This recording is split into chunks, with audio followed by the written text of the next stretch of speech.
1519 ಇಸ್ವಿ. ದಕ್ಕನ್ ಪೀಠಭೂಮಿಯ ಗಾಳಿ ಆ ದಿನ ಭಿನ್ನವಾಗಿತ್ತು. ಅದು ಮಳೆ ತರಲಿಲ್ಲ, ಶಾಂತಿ ತರಲಿಲ್ಲ, ಅದು ಯುದ್ಧವನ್ನು ಕರೆತಂದಿತ್ತು. ರಾಯಚೂರು ಒಂದು ಕೋಟೆಯಲ್ಲ, ಒಂದು ಗಡಿಯಲ್ಲ, ಅದು ವಿಜಯನಗರದ ಗೌರವ, ದಕ್ಕನ್ನ ಶಕ್ತಿ. ಅದಕ್ಕಾಗಿಯೇ ಇದು ವರ್ಷಗಳಿಂದ ರಕ್ತಪಾತದ ಕೇಂದ್ರವಾಗಿತ್ತು. ಈ ಬಾರಿ ಮಾತ್ರ ಯುದ್ಧ ವಿಭಿನ್ನವಾಗಿತ್ತು.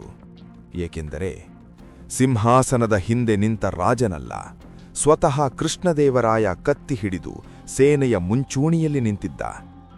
ಒಬ್ಬ ರಾಜ ಆದೇಶ ನೀಡಲಲ್ಲ, ಹೋರಾಡಲು ಬಂದಿದ್ದ. ವಿಜಯನಗರ ಸೇನೆ ಅವನ ಹೆಜ್ಜೆಗಳಿಗೆ ತಾಳಮೇಳ ಹಾಕಿತು.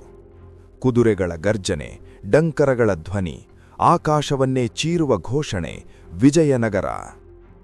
ಎದುರು ನಿಂತವರು ಬಹಮನಿ ಸುಲ್ತಾನತ್ತು, ಅನುಭವಿ ಸೇನೆ, ಭಾರೀ ಅಸ್ತ್ರಗಳು ಮತ್ತು ರಾಯಚೂರು ಕೋಟೆಯ ಭದ್ರಗೋಡೆಗಳು. ಅವರು ನಂಬಿದ್ದರು, ಈ ಕೋಟೆ ಯಾರಿಗೂ ಮುರಿಯಲಾಗದು. ಆದರೆ ಅವರು ಅರಿತಿರಲಿಲ್ಲ, ಇದು ಸಾಮಾನ್ಯ ಯುದ್ಧವಲ್ಲ, ಇದು ಒಬ್ಬ ರಾಜನ ಸಂಕಲ್ಪ. ಯುದ್ಧ ಪ್ರಾರಂಭವಾಯಿತು. ಬಾಣಗಳು ಮಳೆ ಹರಿಯುವಂತೆ ಬಿದ್ದವು, ಕತ್ತಿಗಳು ಸೂರ್ಯನಂತೆ ಮಿಂಚಿದವು, ನೆಲ ರಕ್ತದಿಂದ ತೇವವಾಯಿತು. ಗಂಟೆಗಳಲ್ಲ, ದಿನಗಳವರೆಗೂ ಯುದ್ಧ ನಿಂತಿಲ್ಲ. ಕೃಷ್ಣದೇವರಾಯ ಹಿಂದೆ ಸರಲಿಲ್ಲ.